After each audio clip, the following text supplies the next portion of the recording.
Hello and welcome back to It Was a Square with Sean. And Brooke.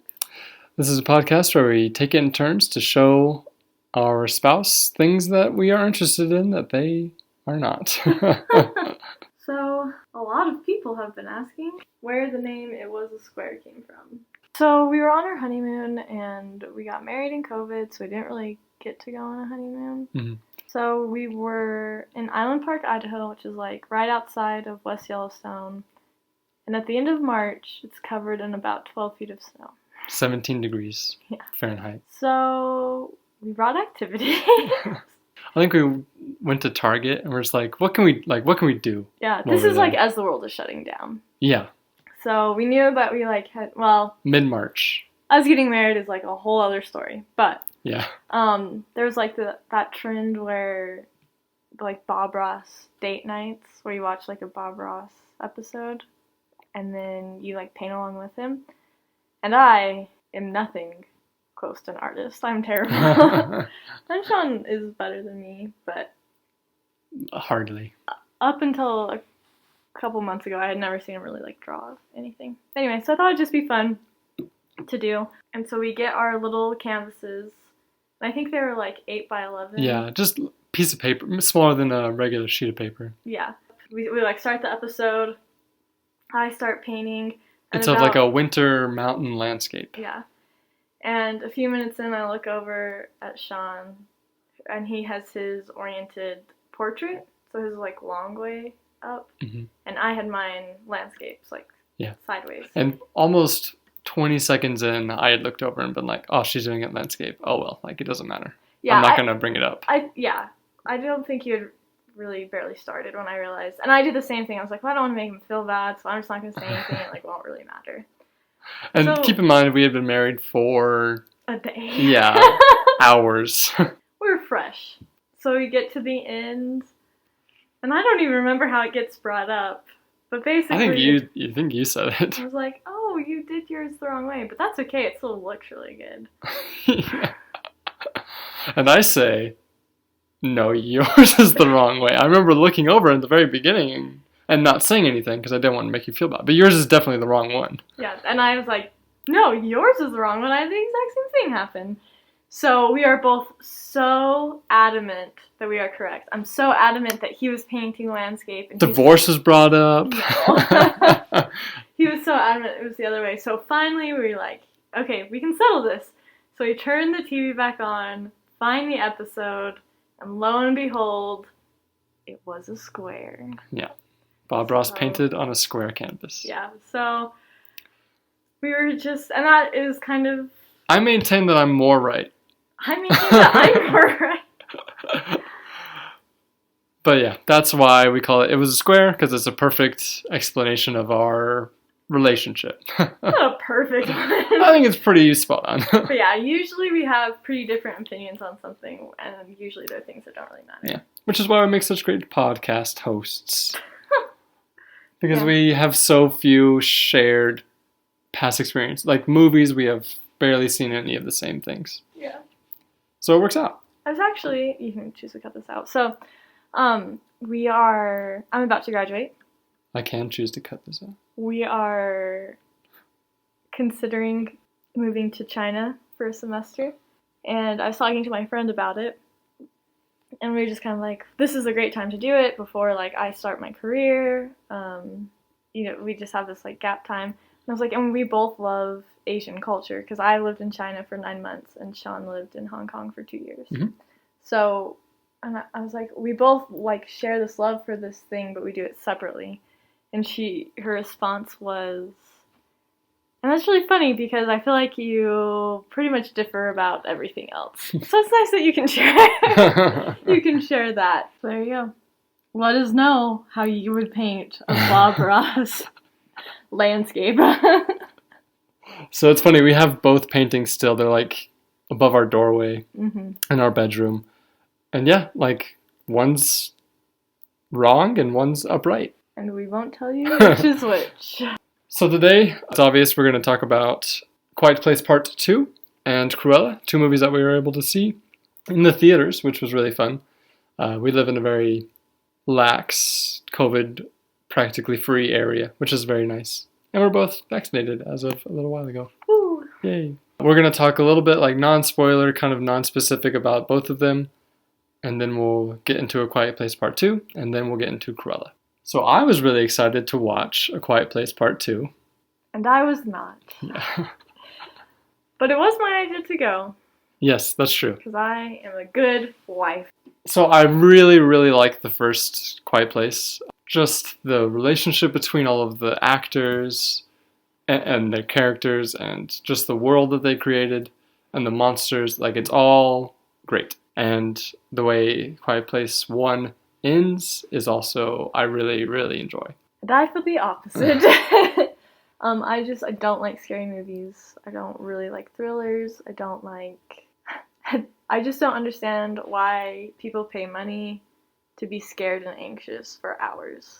So I didn't see the first Quiet Place until, I don't know when it came out, but I saw it. I showed it to you. Yeah, we were either right about to get engaged or had just gotten engaged. Yeah. 2019, early 2020. Winter, yeah.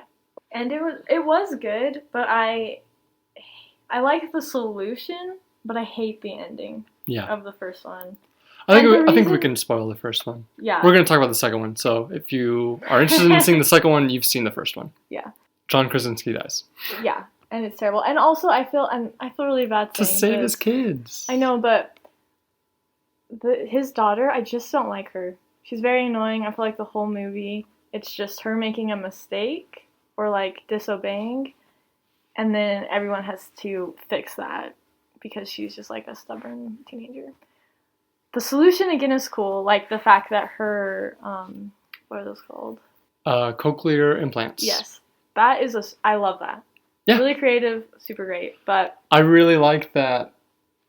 The fact that they all know sign language immediately gave them an edge against all the other people in the world, because they're sound-based monsters, right? You make a sound, they attack that.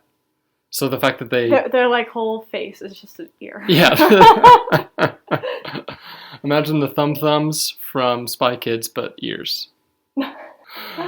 So that I just love that. Like, it's great world building. They have created this whole little ecosystem for themselves where they walk on sand because it's quiet. They never wear shoes because it's quiet. For me, the worst part of the movie is when she steps on a nail. Yeah, it goes so deep in there. I hate it. But let's talk more about the second one. The second one, very generally, I would say very tense. More tense than the first one. Oh, yeah. Really, at the end of the day, if you love the first one, you'll like the second one. If it wasn't your favorite movie, you might find a lot of issues with it, but probably still enjoy yourself. Like, agreed? Yeah. Good action, the same characters, good interplay between them. Introduce a nice new character, which two that I really liked. Definitely a step down from the first one. Yeah, there are definitely some, and we'll talk about this later, but especially one part really doesn't make sense and feels pretty unnecessary. Yeah, we'll talk about it. Okay, let's move on to Cruella. I was very unexcited for this movie. And I was very excited, so the exact opposite. Yeah, the Disney classics, I don't really like any of them. I think like the earliest one I did like was Little Mermaid, which is like early 90s.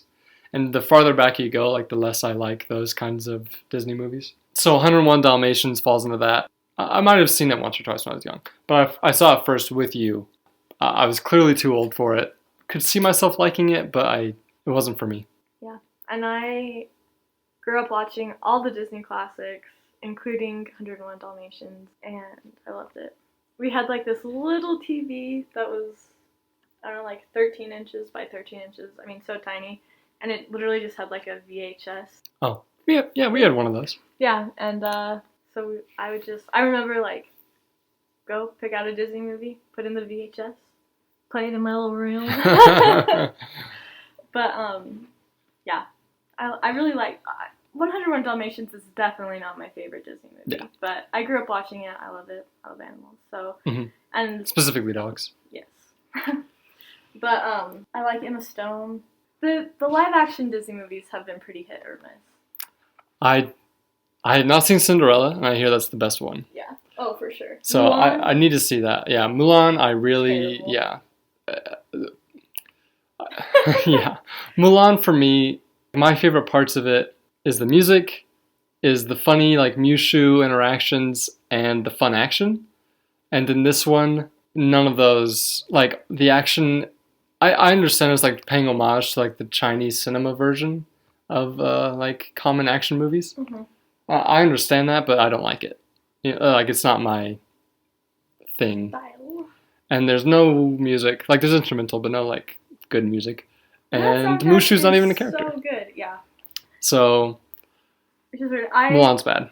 I was taking Mandarin at the time, like when Mulan was released, and I talked to my teacher about it, and he, like, his wife is from there, like, their family, and he was like, yeah, it was terrible. Yeah. Like, even for people who are more... In touch with China? Yeah. And I feel like even we're more in touch in China than, like, your average Joe. Yes, I speak Chinese. And then, like, he's a step up, yeah. And they still thought it was really bad. Absolutely, So, kind of a miss all around. Yeah. And Lion King, I didn't like, but you did. Yeah, again, not my favorite, but some people are like, it's the worst thing I've ever seen, and I don't think that, but it's not very good. And then Aladdin, I think, is good. Yeah, Aladdin's good. Jungle Book, I think, is good, too. Oh, I didn't like Jungle Book. But I don't like the original Jungle Book, so that's on me. So, Aladdin and Cinderella are definitely the top. For sure. I haven't seen Cinderella, but that's what I've heard. Yeah. I was just excited for... The other thing that I really like that is becoming more and more popular is showing the villain side. Yeah, like Maleficent. Wicked. Yeah. Mm-hmm. So I was pretty excited. I was excited to see how Cruella, who's a pretty terrible villain, was going to be shown in a good way. Why are they making a movie? Like a Yes Queen, like, go get 'em girl movie about a woman that wants to skin or kill and skin puppies for clothing. Like, why is that the way it is? But, so, yeah, I was really not excited to watch this. But he had to go because I went to the quiet point. Exactly, yeah. And? Yeah, I liked it. When I came out of the theater, I was like, that was a great movie. But the more I've had time to think about it, the tone is all over the place. And I think it's meant to be. Yeah. But it still is. And it's very long. I think most Disney movies, it's very long. I feel like it less. A little. Not really less, but I'm more aware of what I did and what I did not like. That being said, if you could only choose one, Quiet Place Part 2 or Cruella, I would say choose Cruella. Oh, yeah. It's fun, it's funny, it's heartwarming at times. Yeah, I think it's a great backstory. Absolutely. I would say it's probably better than Aladdin. Oh, yeah. And I haven't seen Cinderella. I think it's the top one. Your top? Okay. Yeah. Yeah, the acting was really good. The story was super good. You love fashion. Yeah. I realized there's a few things that made me really like it. Great soundtrack, which Cruella has. Cruella does have good music. And then fashion. Yeah. This isn't like a spoiler or anything. And animals.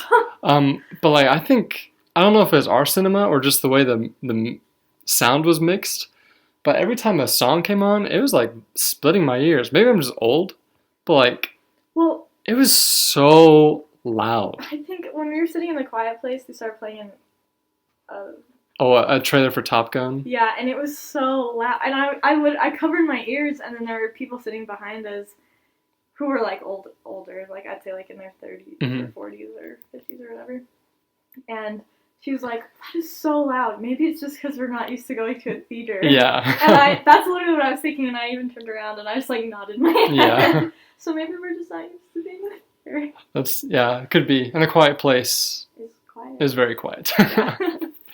So I will say too, when we went to the Quiet Place, we're not the town we live. It's literally called the Cheap Theater. Mm-hmm. It's $5 for an old movie and $7 for like a new movie. Yeah. And like so cheap. Are bottom of the barrel, like. Yeah, there's hardly a decline. So if someone's taller than you, you're not looking at the screen. Yeah, but it's great for a cheap. Yeah, and it's normally very sparse. It gets the job done. It's what you pay for, exactly. Yeah. So then we went to Cruella. We went to like the big city, which is like half an hour away. Yeah. And we went to like a real movie theater. One of the nicest movie theaters I've been to. I like walked out to, I think, go to the bathroom before, and no one was wearing masks. You know, like people are getting vaccinated or whatever. No one was wearing masks. And we live in Idaho, which has never been a problem. I don't think they've ever had a mask mandate in Idaho. Anyway, we've worn it. Well, we don't have to get into this. Yeah. We've worn masks, but we're not anymore because we're vaccinated. I could smell the popcorn, like little kids were running around. Like I was in a movie theater, and I got teary-eyed. Like, I got emotional because it felt normal. Yeah. For the first time in a long time. Going to the movies is one of my favorite things. Going to the theaters is one of my favorite things. I just love the experience. I love movies, obviously. I have a podcast where I just talk about them.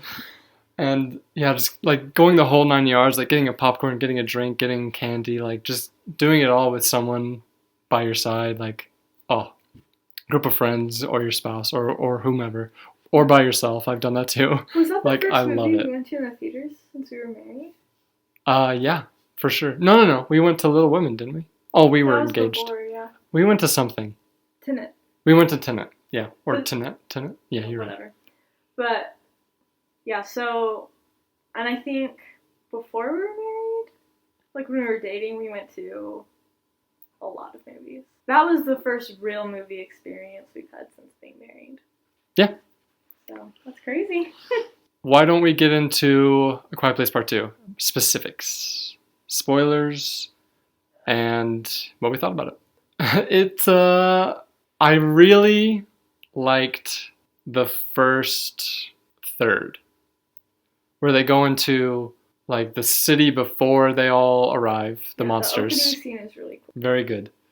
I like when they're sneaking to the train station to meet with... I liked that. I liked when they first got there. You can really tell that this movie has a much higher budget because the way of the cinematography, it just felt so much more... had more impact, had more like visceralness to it. Like when the son got his foot in a bear trap. Oh, again with the feet thing, just leave him alone. Yeah, that's true, yeah. Every movie's gonna have it was a foot injury. Sad, terrible. Yeah. Hated it. But what's his name? Jack Will. From another movie. Yeah, his character's name. Wonder. A great gravity to it. The guy who played the policeman in the beginning, did he look familiar? Don't look at it. I know. Okay. He was in Hamilton. Yeah. Yeah. Yeah, he looked familiar, but I couldn't place him. Oh, okay. There's the man that they go to visit, who lives in the train tracks. His name is Emmett. I really like his performance. I really like what he does. But the fact that he's just like, this family just lost their husband and father. So he's like the same guy again. Like, yeah, I agree. It's like we killed this person and then just immediately replaced them. Yeah, so quick. Yeah. You can really feel that he's so close to snapping. His son died. His wife died. His wife just died. Yeah, just died. He was about to lose it. And you can really see like the interaction with Emily Blunt's character and Marcus and Regan, how like interacting with his family like brings him back from the edge. And I think it's believable. I think it's awesome. And I really like him. But again, I think the movie would have benefited without him. They would have had to write a different story. But like that's what writing is for. To make... They could have just moved it into a different direction. Exactly. Yeah. Because immediately replacing John Krasinski's character with the same character but a little worse, no good. Once again, the girl does something really annoying to me. Like, disobeys, gets everyone in trouble, blah, blah, blah. Same story. Then there's one part that just really doesn't make sense, and Sean and I both think it was just really unnecessary. They realize that they need to, like, get on a boat and go somewhere else. There's a broadcast continuously playing, like, Somewhere Across the Sea, that song. And, there's an island. That must be why that song is, being blasted all the time. Mm-hmm. And so they go to get a boat, and there's, like, a whole village of people just living in these boats. Yeah, really good, really tense. I think the scariest scene in the movie. Yeah. Cause is that the scene too that it cuts to everyone else's? Yeah, there's like 3 concurrent so things my happening, eyes and are closed. they're all so tense. Yeah, my eyes are closed during this whole bit. The son and the baby are like locked in, I would say, like a furnace or something that doesn't have any airflow, so they're gonna die from asphyxiation. Horrible, awful. Like, we knew it was coming, and it's still annoying and sad. Yeah. The mom is aware that like there's a creature outside doing something, so she's trying to get inside, but what is she to do? And meanwhile, the daughter and Emmett are trying to get to this island, and they're being attacked by these weird, rashy holes in their skin for some reason boat people. Yeah, they're like zombie-like, but they're real people. Like, this isn't a zombie movie. Yeah, I didn't get it at all. They're just so, like, at the beginning of the movie, Emmett is like, have you met people who like have survived to this point? They're not worth your time. Basically, like, they're mean, they're crazy, whatever. Yeah. So like it shows that with these boat people, but I think the biggest problem with this movie is these aliens, these bioweapons, whatever they are, cannot swim on a planet that's 70% water. And I'm assuming, like, I don't know if there'll be a third one or a fourth one or anything like that, if they'll explain why these things came. If it's just by chance, then yeah, that blows. But how are they able to do anything? Like, how has that not been accidentally discovered? Yeah. That they can't swim. And also, like at all. So any island is just have been totally fine this whole time? Exactly, like Australia? It's just chilling? Like... Yeah. And obviously it doesn't explain how many things... Yeah, there could have been multiple comets. Yeah. Maybe a comet made them rise from the ground. Maybe they've always been here. Ew. Like, no idea. But that's such an obvious and easily exploitable weakness, and easily the biggest problem with this whole movie. Well, and the other thing too, these people living in these boats. How do you not know that? Or if you do know that, why don't you get on the flipping boat? Yeah. Like, leave. Like, exactly, go somewhere. Yeah. So, anyways, it was super scary, gross, hated it, terrifying, really unnecessary. Mm-hmm. I did like the callback. The worst part of the movie. I liked the tension, I liked the scariness, but when it was revealed that they can't swim, huge drop for me in my enjoyment.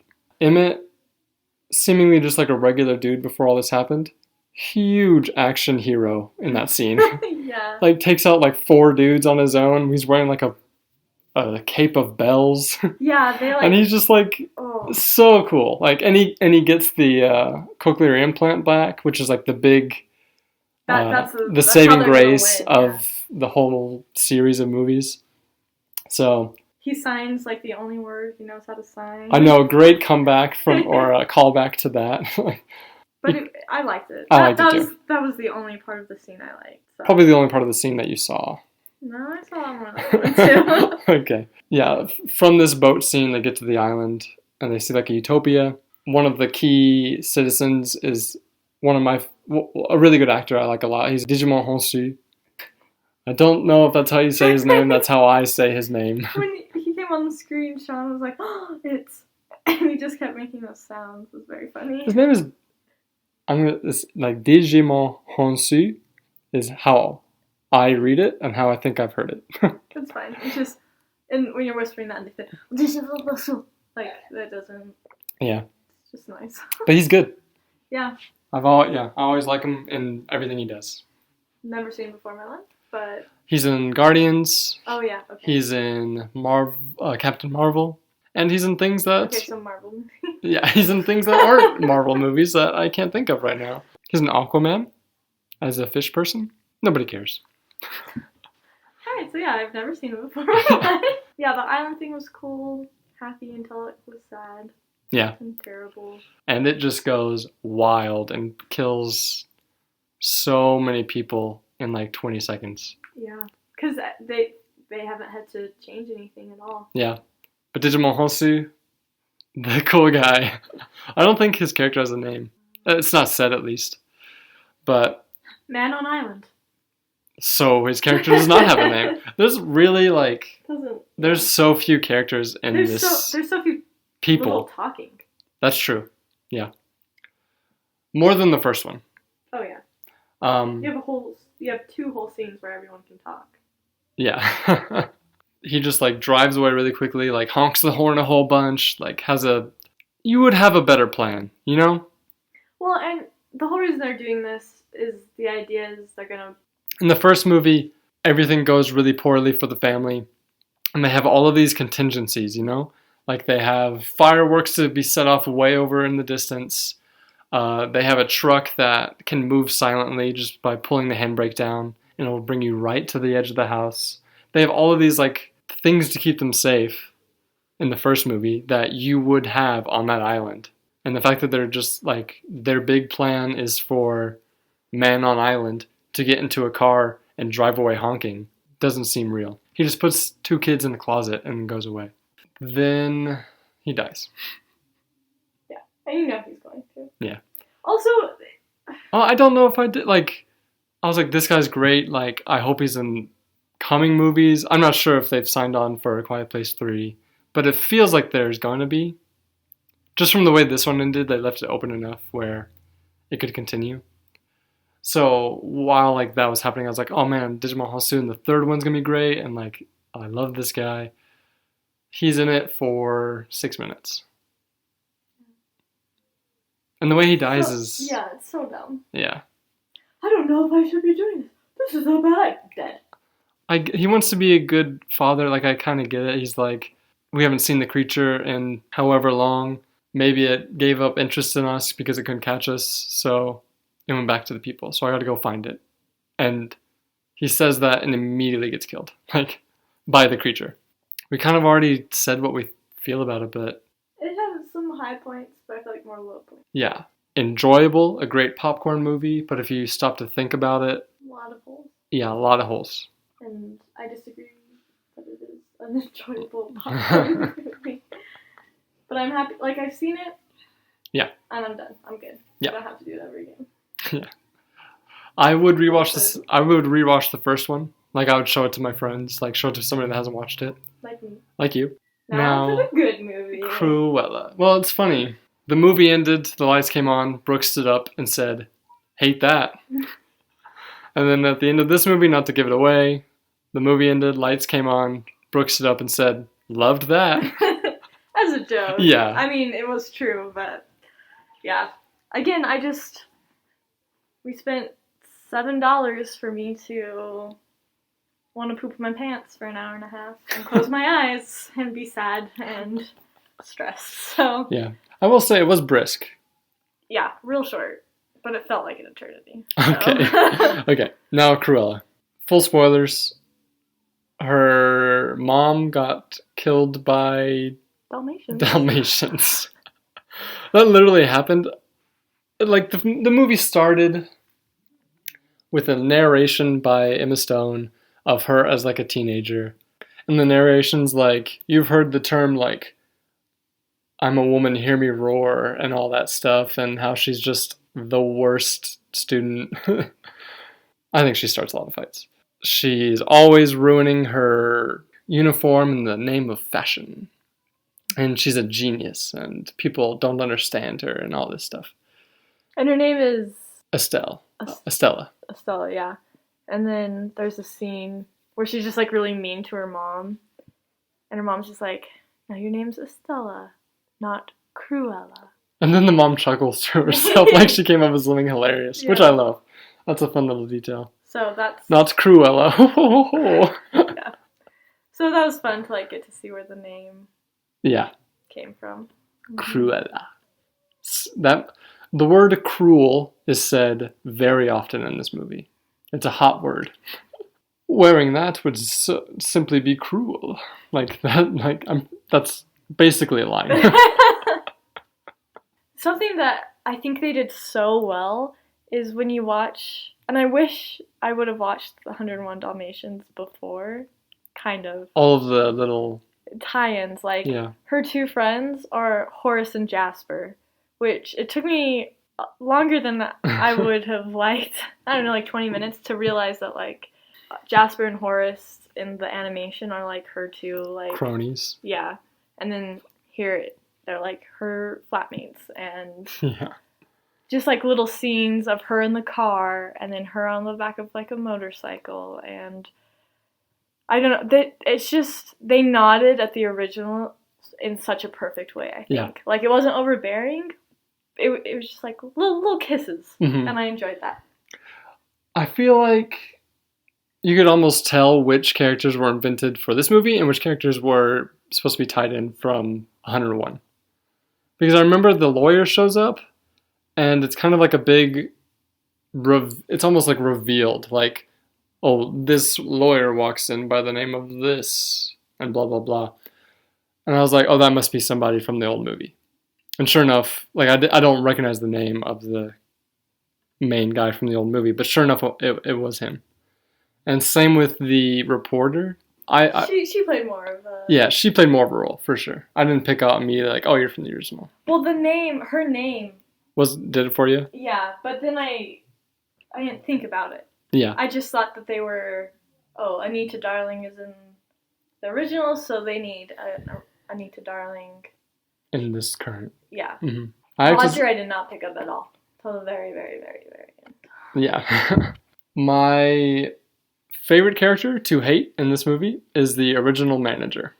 With the big hair and the kind of laugh that he does. He is horrible, and I love him. He's so... He's like gross. Yeah. Dude. After we left, I was like, I want to be Cruella for Halloween so badly. I was like, who could Sean be? I feel like he could be that dude. Just because No, that's the assistant. You wanted me to be the assistant with the big round glasses. Oh, yeah. But you could be that guy, too. Clean the bathroom. Yeah. Yeah, just the greasiest, grossest man. Yeah. I love him. But the character that I actually who's my favorite character is Horace. He's always trying to do the right thing for, like, his little family. Mm-hmm. And he has a cute little dog with one eye named Wink. Yeah. Mm-hmm. Wink is the MVP. Yeah, they are like professional thieves. They couldn't do anything without Wink. It's a Wink central thievery circuit. I thought about the movie. When Wink passes, like, they're in trouble. Yeah, they're gonna be... I mean, they're actually fine, turns out. But in a different world, they would be in trouble. Yeah, I will say one thing. The way I took this movie is it's a prequel to the first, 101 Dalmatians. But you say it's like a rewrite. Yeah. So I think 101 Dalmatians is still going to happen. And like she's still going to try and kill her friend's dogs. And I disagree. I think it's more like Maleficent and Wicked, where it just shows the backstory. Because she even says, she's like, I just wanted people to think I killed puppies. Yeah. She just wants that. For the edge. Yeah. For the, she's trying to, like, ruin this lady's life. Honestly, though, I mean, like, I know dogs are only as bad as their owners, but those are bad dogs. Yeah, but they deserve to be skinned alive and turned into a coat. It's not a children's movie. I think if I saw this when I was 10, I would find it scary, boring, and... Yeah, I think we're the audience. Yeah. Kids who grew up watching it who are now adults. Yeah, I agree. And they nailed it. But how about the fashion? Oh, the fashion was so good. Oh, the other thing I love are like movies set in a different time period. 70s. Yeah, so this was like late 60s, early 70s. Mm-hmm.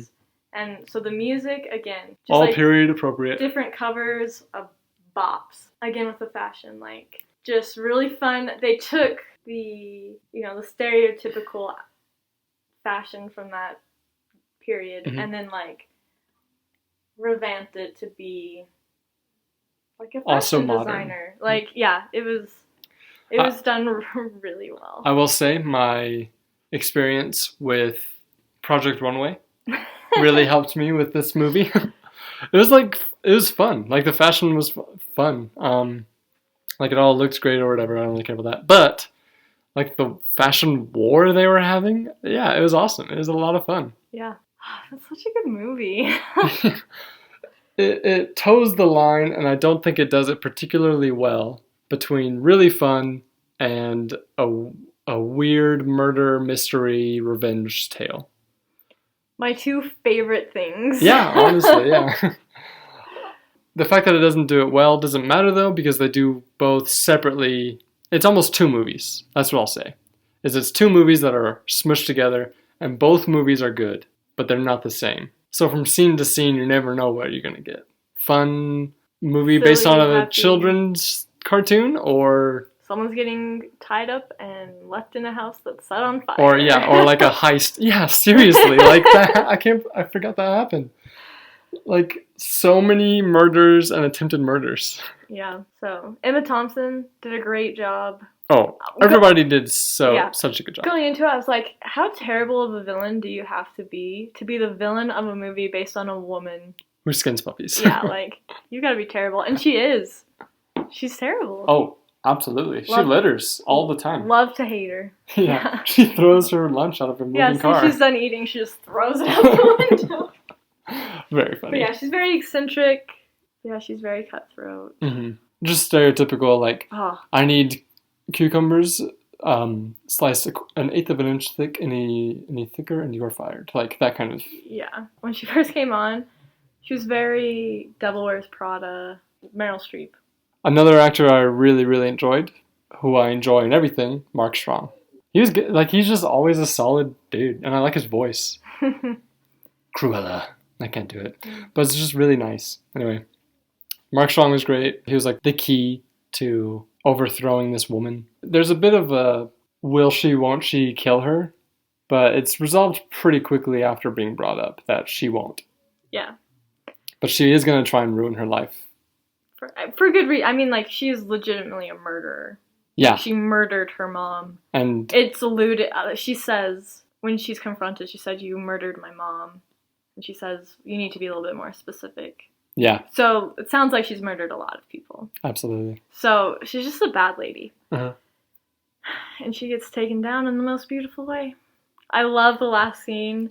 Cruella gets, like, the guest list and sends all of the guests the same outfit and the same wig. In the name of the Baroness. Yeah. So they have this charity event and everybody shows up looking like Cruella. So good. It is so good. And she is framed for the murder of Estella because her, like, cohorts, Jasper, Horace, Mark Strong, and the third guy who's the fashion guy, Artie. Oh yeah. They all they quietly bring all the guests outside to the patio where the Baroness and Estella are, and the Baroness pushes her off the same cliff. The same cliff, yeah. Same spot of the same cliff. That her adopted mother. Yeah. Was pushed off of. And then all the guests are like, oh no! And then she's like, oh my word, she tripped. And then she tried to take me with her. Yeah, and she was arrested and all happy stuff. And then Estella, turns out, had crazy parachute pants. Yeah. Worst effect of the whole movie. Oh, yeah, that was just, the water. It didn't even feel like the same movie. Yeah. That. I mean, it was a second, but. Yeah, it looked like she was standing in one spot in green screen, and they just, like, made all this really terrible stuff happen around her. Mm-hmm. Like, she goes, like, chest deep into water, and it looks like the worst thing I've ever seen. But that's fine. You don't watch the movie for crazy special effects in 3 seconds of one part. Because otherwise, all, like, the dog stuff, all of that's very good. Mm-hmm. And otherwise, it's all mostly practical. Managed to make all of the Baroness's estate and assets go to Estella, who had just died, air quotes, died over the cliff. Mm-hmm. Luckily, Estella left everything she owned to Cruella. Sweet justice. Mm-hmm. And then, like, I think the last scene, not the truly last scene, but in the movie, Cruella lives in this place that's called, it's Hellman House, but the man has fallen off. So it looks like Cruella DeVille lives in Hell House. Hell House. And the last scene is her going up to like take the sign down, and then she just takes the man. So like she makes it Hell House. So Yeah. she And she gets her name from a car. Yeah, she. It's devil, but it's pronounced Deville. And she's like, I quite like that. Yeah. And then, honestly, they're all really good scenes, but the last scene, like the post-credit scene, just made my heart so happy. Yeah. She does take over the Baroness's Dalmatians, and one of them is pregnant. So she gives 2 puppies to the original Anita Darling and Roger. Roger from 101 Dalmatians. Yeah. And it's all brought full circle. Yep. So good. Yeah, it is. If it's meant to be a retelling and she doesn't actually go on to try and kill those 2 dogs' puppies, I love it. If it's a true prequel and she does later go on to try and kill those puppies, I hate it. Yeah, but those are her dogs now. I don't think she'd be like, all right, I want to kill my dog's puppies. Yeah. But yeah, I think it is more like Maleficent or... Agreed. Definitely the better movie that we saw last weekend. Yeah. It was a good... I mean, we saw Quiet Place 2 first, but the full movie experience was with Cruella, and it was a great movie to, like... get that back with. Yeah. Agreed. And can't say it enough, the soundtrack is amazing. Yeah. On the drive home, it was like 30 minutes, I immediately just downloaded... On like Apple Music, just got it. Yeah. Yeah. The soundtrack, and that's what we listened to on the way home. Yeah. I don't think I have anything else to say. Yeah. Great movie. Would recommend. 11 out of 10. We have officially made it past the 10th episode mark, which is a stopping point for a lot of podcasts. You know, like it's hard to get to that point. Brooke just high-fived herself for the sound effect. I'm just kidding. You know, we love doing this. I thought about it way back in January, and we were now in June. And we're not very consistent week to week, so hopefully we can get better at that. But yeah, I really enjoy doing this, and I really enjoy that Brooke can stand doing it with me. I enjoy doing it too. Okay. I'm just kidding. And we would love to grow this channel, so please subscribe to whatever medium you're on. We'd really, really appreciate it. And tell a friend. Yeah. Okay. Until next week. Yeah. This was fun. This was the first time where we've done a movie review. Like normally we just kind of reintroduce. Yeah, we talk about old movies that a lot of people haven't seen apparently. Shout out to our guest Katie.